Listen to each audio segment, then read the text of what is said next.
हम लोग पढ़ते हैं बेलन, ठीक है, सिलेंडर। बेलन को हम क्या बोलेंगे? सिलेंडर, ठीक है। अब इसमें हम लोग देखते हैं कि जब हम लोग आयत को लेंगे, ठीक है, एक आयत का चादर ले लिए, जिस तरीके से मान लिए कि हमारा एक आयताकार चादर है, ये हमारा क्या आयताकार है, क्या है? चादर। जब हम लोग एक आयताकार चादर को लेंगे और उसके इसको बोलेंगे लंबाई और इसको क्या बोलेंगे? चौड़ाई।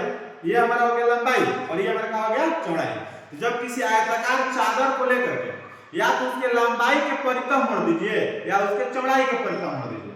अगर देखिए लंबाई के परितः मोड़ेंगे तो इस तरीके से मोड़ेंगे, ठीक है, लंबाई के परितः मोड़ेंगे तो इस तरीके से मोड़ेंगे।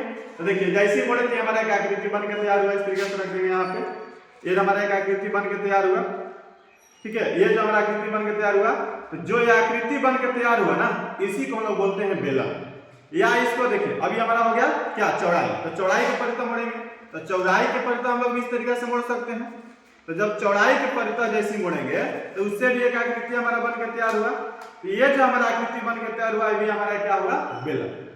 याद रखना होगा कि जब किसी आयताकार चादर को, किसी भी आयताकार चादर को, इस आयताकार चादर है, इसको लंबाई या चौड़ाई के परितः, लंबाई या चौड़ाई के परितः जब मोड़ देते हैं तो मोड़ देने से जो आकृति हमारा प्रदान होता है, ठीक है, वही आकृति हमारा कहलाता है बेलन। ये हमारा क्या हो गया? बेलन।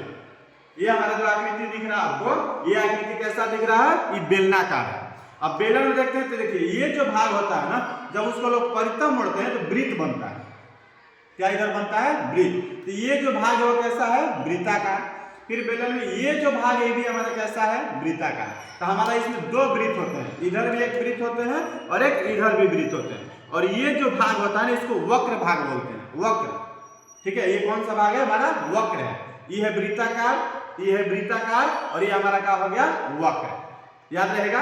तो हमारा इसमें अगर कोई सतह तुमसे पूछेगा, फेस, और कोई तुमसे पूछ दिया कि इसमें कितने फेस होते हैं, तो एक फेस इधर हुआ, एक फेस इधर हुआ और एक फेस ये पूरा हुआ। तो हमारा इसमें फेस कितने होते हैं? 3।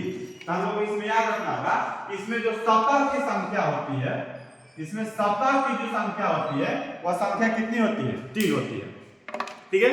हम लोग इसमें देखिए अब हमारा आकृति के ऊपर हम बेलन भी दिखा दिए हुए हैं। ये हमारा जो बेलन है, ठीक है, एक सिलेंडर है इसमें, और उसके बाद हमारा जो बेलन का ये आकृति दिखाई दे रहा है, देखिए इस तरीके से हम लोग कट करके एक रोलिंग के रूप में भी हमारा दिया रहा है। तो इस तरीके से हम लोग ये जो हमारा आकृति है, ये हमारा बेलन इस तरीके से प्रदान होता है। उसके बाद हम लोग अगर कोई पूछेगा आकृति में बेलन तुम्हारा क्या क्या हो सकता है, तो बेलन के रूप में ये हमारा दिखाई दिया बेलन है। अगर हम लोग कोई पहिया देखते हैं तो पहिया भी हमारा क्या है? बेलन के रूप में है। अगर हम लोग कहीं और जो वस्तु देखते हैं जो गोला है, जिस तरीके से हम बोल सकते हैं कि पंखा, पंखा का जो तार, जैसे देखिए वो हमारा जो दिखाई दे रहा है, वो जो हमारा पाइप है, पाइप, वो भी हमारा पाइप कैसा है? बेलनाकार। जो पंखा का ऊपर से जो पाइप दिख रहा है, जो पंखा का ये जो पाइप दिख रहा है, ये भी हमारा कैसा है?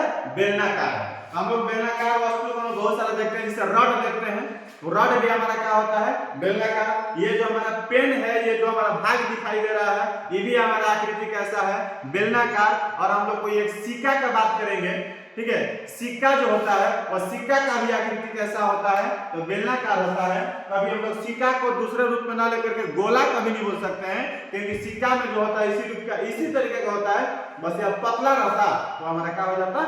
सिक्का हो जाता। तो हमारा सिक्का का भी आकार कैसा होता है? बेलनाकार होता है। आज हम लोग सीखे बेलन किस तरीके से बनाया जाता है। आप लोग भी अपने घर पे इस तरीके से आराम से बना सकते हैं और आसान भाषा में अच्छी तरीके से समझ सकते हैं। Thank you.